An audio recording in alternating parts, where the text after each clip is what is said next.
we're excited about what that will look like in the future. And Garrett and Danae are actually greeting today. They're out in the lobby if you want to say hi to them, talk to them this morning. I wanted to invite our associate pastor, Garrett Vogele, up this morning. I get the opportunity to pray him in this morning. But if you haven't met Garrett yet, that means you're kind of new, because Garrett has been here quite a few years, longer than me.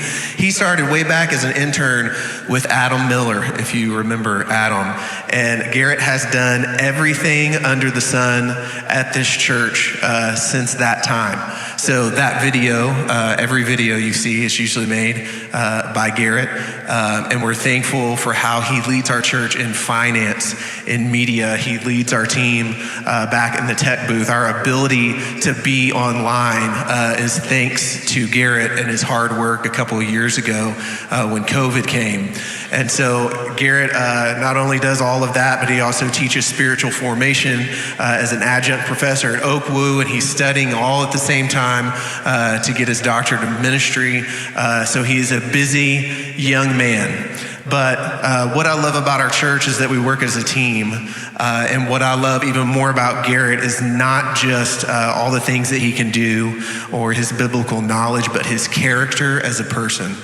And if you've ever needed his help or talked to him, you've experienced his heart of service and his patience and his love for this body, for Grace Community Church. And so it's a pleasure to work with him, and I'm excited for you to hear what God has put on his heart this morning. So Father, I thank you for Garrett. I thank you for the gifts that you've given him. I thank you that he's a part of our church here at Grace. I pray that you would bless him and the words that you've given him this morning. And we thank you for the presence of your Spirit. In Jesus' name, amen. Thank you. Well, I'm glad to be here. I'm glad to be doing this. And some of you who do know me, you know me as a pastor. You know me working in the children's ministry or playing instruments on stage. I've done so many different things. Even as a young man, I've had the immense opportunity, and I'm grateful for all the things that God has allowed me to do. And a lot of those things have been challenging. They've presented their own difficulties and their hardships. But I think the hardest thing that I've experienced recently has been the experience that my wife, Amy, and I have had over the past year. Some of you may or may not know that Amy and I are expecting our first child, and we're immensely grateful for that. We're so happy, but it was not an easy path. It had its own difficulties and challenges, and I won't get into too many of them here, mainly because I'm already crying, and I told myself that maybe I could make it a little bit further in the sermon before I started doing this, but we've seen so many specialists, and we've tried lots of treatments and done different things, and we are so grateful that although that 2-year journey has had so many difficulties and challenges, that in the midst of it all, that God was faithful, that he was working and doing things that we didn't realize, that we didn't recognize, and we acknowledge that our baby is a miracle. And even though it's been challenging and a lot of these things that we've gone through have been difficult, that I know, and I know that you all know more than I do, that it's not going to get any easier. It's not going to get any easier in the coming months. And so I'm thinking about these things, and I'm thinking about whether or not I'm prepared. And I don't think anyone's ever fully prepared.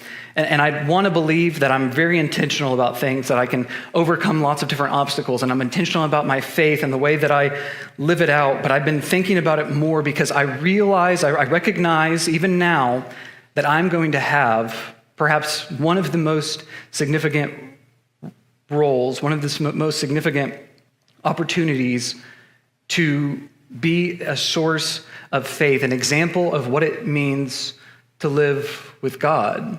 And I think that's probably the most important thing that I can think of. And that's where my head is at. And some of you, we know we've had a lot of people expecting kids and expecting babies, and some of you may be in that place and you may be in that situation. And I think that the Bible has something to say for the situation that I and my wife find ourselves in. But I also believe that the Bible has something to say to anyone, whether you're grandparents, whether you're single, whether you're married or not, whether you're empty nesters, or whether you're struggling yourself to have kids and you're experiencing that pain, or even if you are just a teenager and you don't know about any of the things that I'm talking about and it's not connecting with you whatsoever, I think that today's passage has something to say to all of us. And so with that in mind, I want you to all turn with me to Psalm 131, and I'm going to read for us. Lord, my heart is not proud, nor my eyes arrogant, nor do I involve myself in great matters or in things too difficult for me.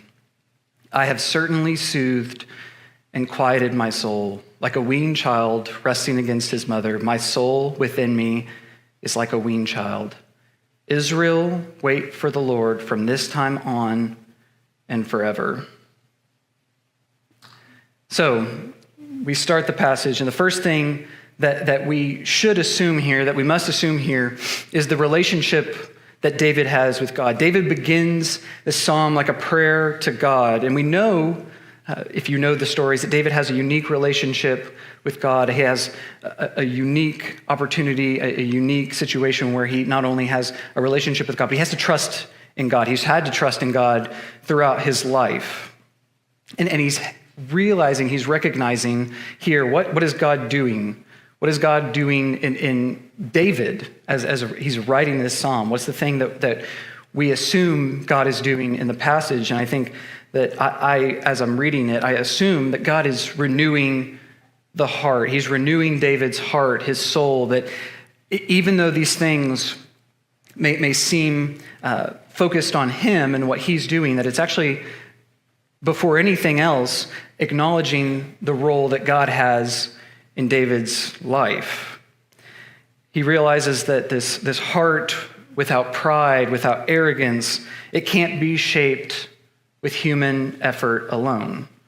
And David, of all people, is realizing that he does not have it all figured out, that he has his own flaws, his own struggles, the own things that he's wrestled with.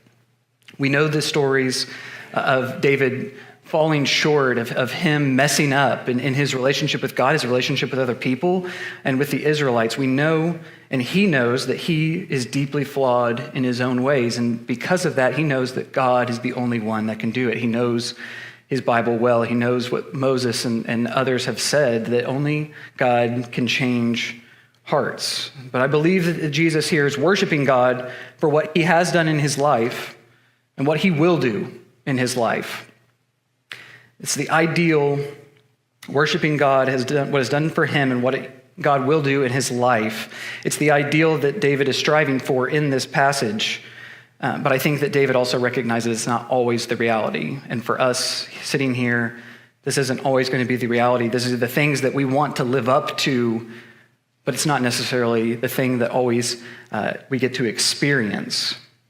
So I think that David understands two facts of life. One, the human heart is messed up. And the second is that God alone can make new hearts inside of broken people, or renew their hearts that are inside of them. David has experienced this. He's experienced this when he's experienced death from Saul. He's experienced his broken relationship with Absalom. He's been in moments where he's feared for his life, but he's also been in these moments where he's trusted God in the midst of it, in spite of all of it. And he has to live up to his own standards as he is king over Israel. He's learned that human brokenness is real and that only God can help him. And this is something that we see later when you go later into the psalm. David prays this. He says,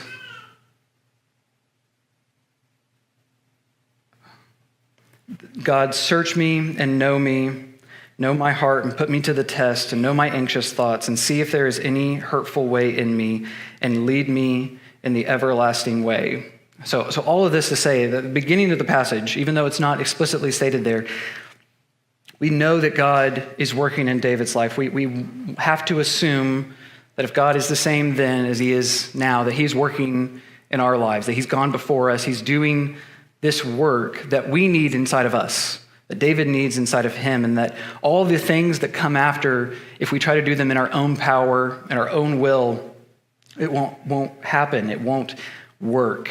It's going to fail. So first we must seek after God. We seek the relationship with him. And as we do that, we become transformed. God begins to work in us. He begins to renew our hearts. And we begin, as God is doing these things, to act in opposition to things like pride, to things like arrogance. We begin to act with humility and humbleness. And if you think about David, he's king over a whole nation. He has everything to be proud of. He's a renowned military leader. He's commanded armies. He's fought battles, and he's won. He's the chosen one of God. If anyone has a reason to be proud of themselves and all the things that they've done, it's David. As he's writing the psalm, he knows that he could be proud of all of his accomplishments. He has a long list of them that would put any of ours to shame. But even in spite of all of this, David wants to remain humble. He wants to remain humble, and it means remembering who the real king of Israel is. David's king of Israel, but he knows that the real king is God.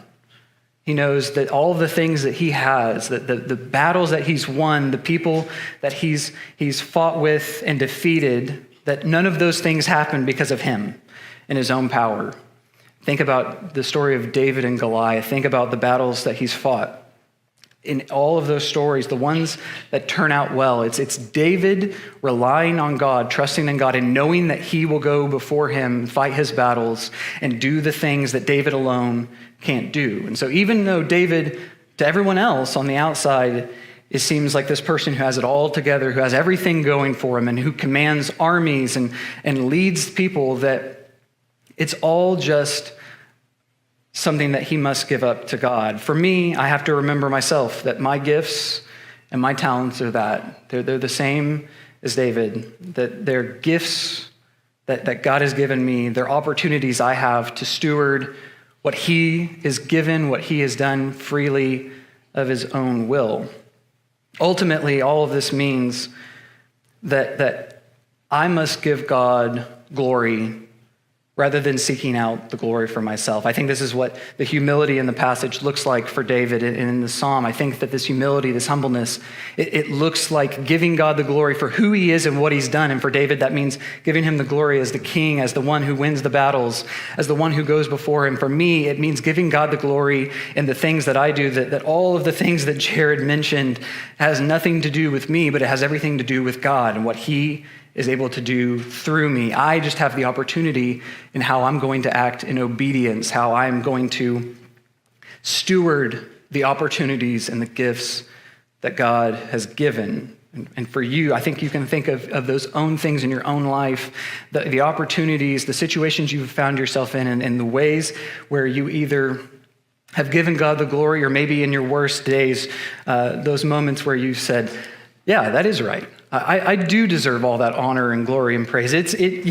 None of this would have happened if I hadn't been around. They would be in such a worse shape if I wasn't here to just smooth things over and take care of everything. That's not what David wants. It's not what he's seeking after in the passage. It's seeking after God and giving him the glory and honor he deserves as the king. And it leads to the next part of the verse. The psalmist David, he states that they don't involve themselves in matters or things too difficult. And I want to say first and foremost that this isn't a call to be self-disparaging, to beat yourself up. For example, I think an extreme way of doing this, the extreme way that we see this happen in church history in 12th, 13th century, and probably times before that, often amongst different people as a form of penance, as a form of offering themselves up to God in retribution for the things that they had done. They would flagellate themselves with whips and different things, and they would just beat themselves over the back. And I think that although none of us are prone to doing that anymore, that I think that the same concept applies, that myself, I may not whip myself physically, literally, but often I can find myself, engaging in negative self-talk and doing things, thinking about myself in harmful ways and negative ways. And I don't think that's what David's talking about here either. It's not beating myself up. It's not self-depreciating jokes. It's not all of those things that we often can default to and say, well, I'm a humble guy. Look at the way that I beat myself up.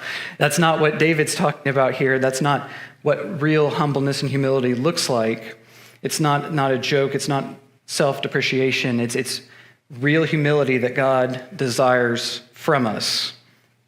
And so this is one part of that verse. The other part of it is not going against the other side, the opposite side, which I think for us in our context is probably a little more familiar, a little more close to home, is often we hear these phrases and these words where we want to encourage people, we want to build them up, and we do it more often than not with our own kids. We tell them that they can do anything that they want to. They can be anything they put their minds to. That, if you want to do anything, that the sky's the limit. There's nothing you can't do, nothing that you can't be. And I'm here to tell you, if you haven't figured it out yet, that's not true. Perhaps the self-flagellation isn't as much of an issue for you. It's not an ethos that you struggle with, but maybe this other one is the thing that you do struggle with, that you want to do all these things, that you want to be this person that is able to do it all, and then you struggle with your own limitations, the own things that you can't do, the things that you're limited to, and that is a difficulty for you. My loved ones could tell me all day long that I should follow my dreams and be anything that I want to be, but I know that it might not be apparent by looking at me. As much as I try, as much as I want to, I'm not going to, be a starting quarterback for the NFL. I'm not going to be somebody Mount Everest anytime soon. I have to realize myself, as I engage in the relationship with God, as I engage in relationship with other people, that I have my own limitations. There's certain things that I can't do, and that's okay. That's good. That's something that we should be aware of. It's something that we should strive for. And it's not about focusing on our weaknesses. It's not about focusing on the things that I can't do, but rather spending less time and energy trying to do things that I'll never be able to do, and spending more time focusing on the gifts and the strengths that God has already given me. God has already gifted me in unique and awesome ways. And that if I spend all of my time focusing on all of these things that I can't do, that I'm actually shortchanging the things that I've been given well. It's part of that stewardship. How do I steward the things that I've been given? How do I steward the gifts and the strengths that I've been given? One way I don't do that is focusing on my weaknesses, but rather focusing on my strengths. It actually frees me up to be more effective in what I do and what God's called me to do. I think that there's a lot of things I don't agree with when it comes to Calvin and his teaching, but in his Institutes, there's one quote that I think it stands out, and I think it's kind of sums this up very well. Calvin says in his Institutes, "The Lord bids each one of us in all life's actions to look to his calling, for he knows with what great restlessness human nature flames, with what fickleness it is borne hither and thither, how its ambition longs to embrace various things at once. Therefore, lest through our stupidity and rashness everything be turned topsy-turvy, he has appointed duties for every man in his particular way of life, and that no one may thoughtlessly transgress his limits. He has named these various kinds of livings callings. Therefore, each individual has his own post, so that he may not heedlessly wander about throughout life. For this will arise also a singular consolation, that no task will be sorted and based, provided you obey your calling in it, that it will not shine and be reckoned very precious in God's sight." So I think that all of this is saying to us, and what the passage is saying to us, is that our limitations aren't keeping us from our calling, but our limitations are actually enabling us to live out our calling well. And we're all called to do something, to be something in God's kingdom.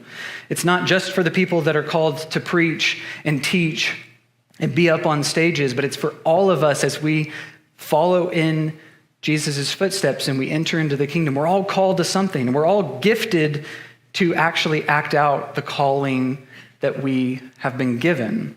And it's my limitations that actually allow me to spend more time developing my strengths.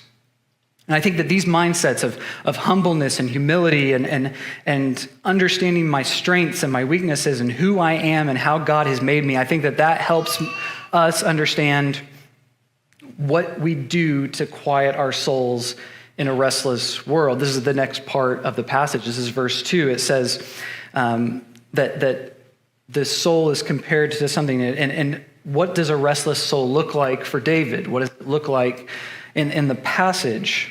And I'm sure that a lot of you, I myself, if you don't, you feel the restlessness and the noise of the world. It may be in your lives currently, maybe this week even, maybe today as you're sitting here and you're thinking about all the things that you have to do as you go back to work, and you've got to take kids to school, and you've got to do all these different things. You have to stay up late, and you've got to get up early, and you've got to burn the candle at both ends because you've got to get things done, and you've got to work towards promotions, and you've got to do all of these different things, and then you're spending your time on social media, and you're just scrolling through, and you're being fed the noise. It's penetrating your hearts and your minds in different ways. And we all have different ways that this restlessness shows up in our lives, and we all have different ways of describing it and articulating it and talking about it. But David here, he paints a different picture, a unique picture of our soul being like that of a baby, our soul being like a baby in this restless world. And you can imagine a hungry child. You can imagine a restless baby. And I've heard, and I'll probably find out, that they're anything but peaceful and quiet and docile. They have their moments, and you see them on Instagram, and it looks nice and serene.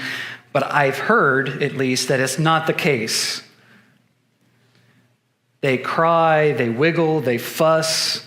Even when they're with their mothers, perhaps even at the worst when they're with their mothers, they're at the most restless that they are, because they're hungry and they don't know how to articulate their words, and they don't know how to cry out. So they just cry until they can get what they want. And you know, these people, these restless souls or these restless babies, they make other people restless as well. Restless babies make restless parents, and restless souls make restless souls as we interact with each other. It's not something that happens in isolation. You experience that restlessness from someone else, and you feel it. It becomes something that's tangible to you as you're with that person who's going through life with that restlessness. And we have different ways, we see different ways that people try to engage and solve the restlessness and figure out how do they quiet their souls? How do they deal with the things that they're facing?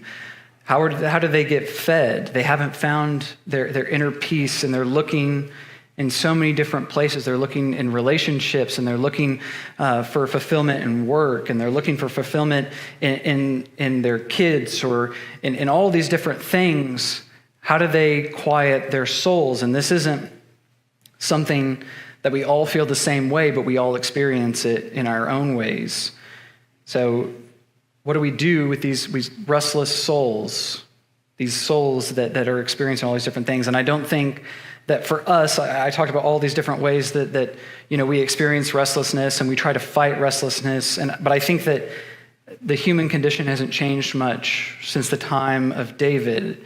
Think about the things that he experienced, and think about the things that I mentioned earlier. David knows what restlessness looks like. He knows what inner turmoil looks like. He's known the moments where he feels like God's not near, where he feels alone, he feels betrayed, he feels like nothing's going this way. And he's painting the picture of his soul like that of a baby searching for food. And the point is that when the baby's found that food, when the baby begins to grow, that the baby begins to rest in the mother's embrace. The baby that becomes weaned in the passage, it begins to experience a different relationship. It begins to move on to solid food, to more substantial things. It begins to be able to be in the presence of its mother and actually find rest. And so as our souls are searching and longing, and the more that they're restless, we must figure out ways to have our souls grow and develop, not just in small little ways, but in these ways where we can begin to experience God in substantial ways. We can begin to understand his word and spend time in relationship with him that is new, that is developing, that is growing. This restless soul is also a stagnant soul, that the soul that does not develop and grow, does not change, doesn't seek after the next thing, the more substantial things, can also begin to experience a certain kind of restlessness. And our souls, as they begin to engage in these different ways of knowing God and being in relationship with him, that they begin to experience a new kind of relationship with God. It could mean different things for you practically. It could mean, engaging in your Bible more regularly or developing spiritual habits of Sabbath rest. It's going to show up in different ways for all of us because we're in different points of our journey. Our souls are at different places throughout the journey that we're called on. But the idea is that as you're experiencing restlessness, you have to start to ask yourself, what is God wanting me to do next? What does he want for my relationship with him to grow and develop? And I think that deeper relationship that we begin to experience, and we move from restless souls to souls that have found rest and peace with God, I think it moves naturally to the final verse that David gives us. And this is this passage, this part of the passage where I think it all comes together, and David is talking about waiting on the Lord. David concludes this psalm with an invitation to wait for the Lord. This experience of David isn't something that he desires to do alone, something he's calling Israel to do with him. He wants others to experience these things as he's experiencing them, as he's growing and developing through them.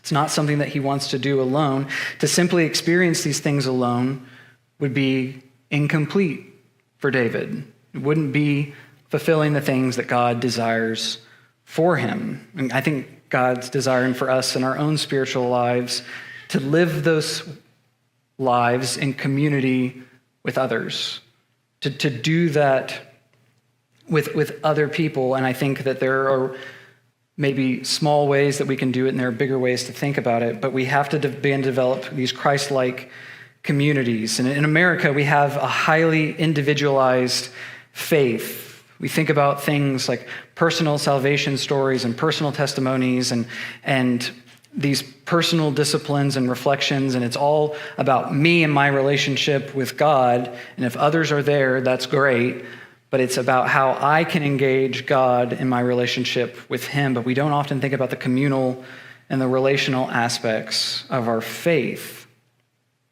The inner work that we do isn't leading to an inward-focused life, but it's leading to something that's more substantial, that's something deeper, that's something more. And one of the commentaries that I read while I was preparing and thinking about this passage in this sermon, the commentary writer says this great line focusing on this last verse that I think kind of articulates this well. He says, "Inner quietness is not a retreat into self-centeredness, but it is an inter-centeredness from which we reach out to others. We, like David, want others to experience what we have experienced. By definition, one who hopes in the Lord is one who is humble, so one who hopes in the Lord is one who has inner quietness."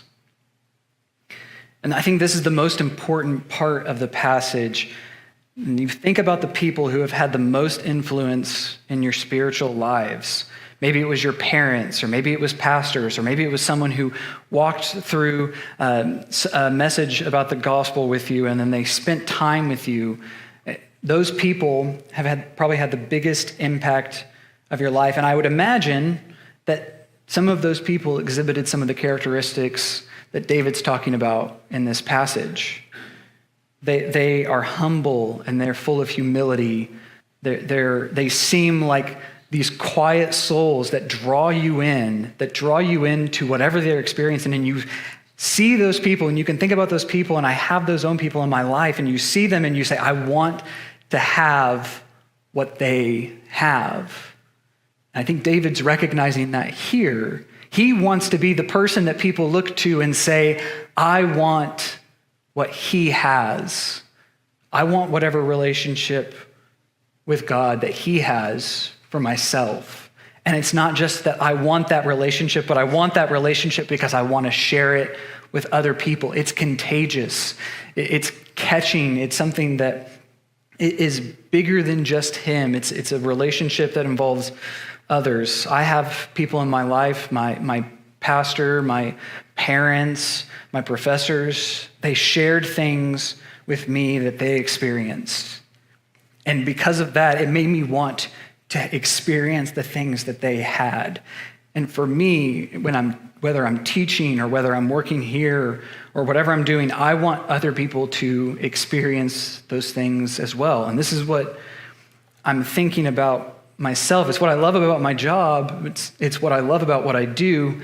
And I think it's what I'm going to love most about the relationship that I have with my own child. It's not about teaching them all the right things and making sure that they understand every single bullet point, but it's about making sure that I have a relationship with God that they look at and then they say, I want that. I want what relationship he has. And I know, just like David knows, that I have my own flaws, that I'm far from perfect. I have lots of things that I could improve, that I could work on, but I'm trusting that God will do that. And I'm trusting that he'll give me the character that he desires in me, that he's going to build the gifts and the strengths that he desires in me so that I can be the person he's always wanted me to be, that he sees when he looks at me. And when God looks down, he sees someone that he loves, someone that he cherishes. And so this is what David's asking. He's saying, Israel, join in, not just to his kids, not just to his offsprings, but he's saying to all of Israel, come and join me in waiting on the Lord. Come and join me in this relationship that I have. I want the relationship with God that's strong and deep so that I'm proud to share that relationship with others. But ultimately, I believe that all of the things that we can know, that we can articulate well, I think those things are important, but I think this relationship is more important. So if you can walk away from all of this, if you remember one thing, hopefully you can remember at least this one thing, is that God wants me to have a deep faith that leads to a desire to share with others. I think that's what God is wanting in this passage. I think that's what David wants. I think that's what we can all have and experience today. And so as I finish, there's just a few quick takeaways, hopefully can make this a little more tangible and make this a little more real for you. I think the first big takeaway is develop habits, develop ways that help you grow close to God. It could be different forms of prayer. It could be engaging in new ways and unique ways of reading through Scripture. But I think that the most important thing that you can do is just develop consistent habits in your relationship with God. As you're thinking about this relationship with God, it is a relationship. And the best thing that I can do is be consistent about the things that I'm doing. To just simply pick up my Bible when I feel like it or when I'm remembering to do it isn't going to be developing habits that actually change me and transform me, that if I engage in that kind of relationship with my wife or my loved ones where I just occasionally reach out to them and talk to them and ask them, how's their day going? What happened at work? Maybe once a month just to meet the checklist and fill the quota. I don't think that I'm going to have a deep relationship with my wife or anyone else. But if I engage my relationship with God in the same ways that I engage my relationship with other people, and I do it consistently and I do it often, I think that leads to character that God desires for us as we experience a relationship with him consistently and intentionally. And the second thing is probably one of the hardest things is learning more about yourself. I think the hardest thing about not knowing ourselves is we don't understand our strengths and our weaknesses, and we don't understand who God has made us to be. We're all wired differently. We all have different gifts and strengths, and it determines how we live out our spiritual life. It determines how we live in relationship with God. And here at Grace, there's lots of different ways. There are practical ways that you can do that. There's lots of people in our church, whether they're certified for Gallup's StrengthsFinder or Berkman, or people who are certified life coaches, whatever it is. Engage with those kinds of people. Spend time with them learning about who you are and how God has made you. I think that's one of the most important things that you can do. And so we have plenty of people in our church who can help us figure out not just our weaknesses, but more importantly, our strengths and how we can become more effective in the things that God has given us and how we operate in the world. And I think that this is probably the third takeaway, is the most important takeaway, and probably this one's probably the most difficult for some of us, is find ways to share your relationship with God. And when I say share your relationship with God, this is more than just sharing a simple gospel message so you can check it off and then walk away and never see the person again. This is really sharing your faith. This is something that I think takes time and effort. I think it's something that doesn't happen quickly. It happens slowly over months, over years. You're engaging with others in an intentional way. And there are different ways that you can, if this feels daunting to you, if it feels like too much, there are different ways that I think you can do it. We have things like our discipleship roundtable coming up. We have lots of volunteer opportunities with kids and teenagers. And if you want to experience something that takes patience and time, volunteer with the kids. That'll be a great way for you to show off your faith, to talk about your faith, and to just show people tangibly your relationship with God. It's one thing to say it. It's a different thing to actually live it out. I don't think that I'm assuming too much to say that my guess is that Rod and Cindy and all the time that they spent with their kids, they were probably more concerned about their kids seeing the relationship that they had with God rather than making sure that they had all of the right theological points down 100%, made sure that their kids could recite their catechisms and all of the different things that they had. I'm sure that for them, and I'm sure for a lot of you, the most important thing was just making sure that the things that you were doing were aligned with the faith that you professed, and that people around you saw that and really saw it. It's one thing for us to say it, it's another thing for us to really do it. So find different ways to engage with others as you're going through your journey with God. Take the time this week to pray about where God can put you to live in this way, to experience this kind of relationship with God and with others. I think lastly, this isn't really much of a takeaway, but I think it's one of the most important things that we can remember when we're trying to think about this, when we want to have this kind of experience, we want to live this kind of life, we want to be the kind of people that David is talking about in the passage. I think that the most important thing is that there's someone else that came before us, and that we can look at what David said and we can see all the ways that he failed. We can see all the things that he messed up in his life and the ways that he fell short, the way that his kids and those that came after him fell short. But there was someone who came after him who did it well, who did it right, who did it perfectly. Jesus is the person that not only makes the way for us to have this unique relationship, but he shows us how to do it. He shows us how to live this life.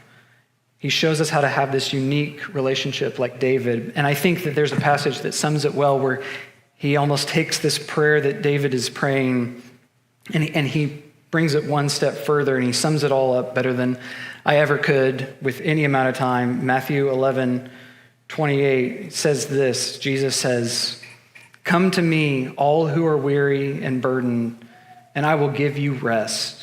Take my yoke upon you and learn from me, for I am gentle and humble in heart, and you will find rest for your souls, for my yoke is comfortable and my burden is light."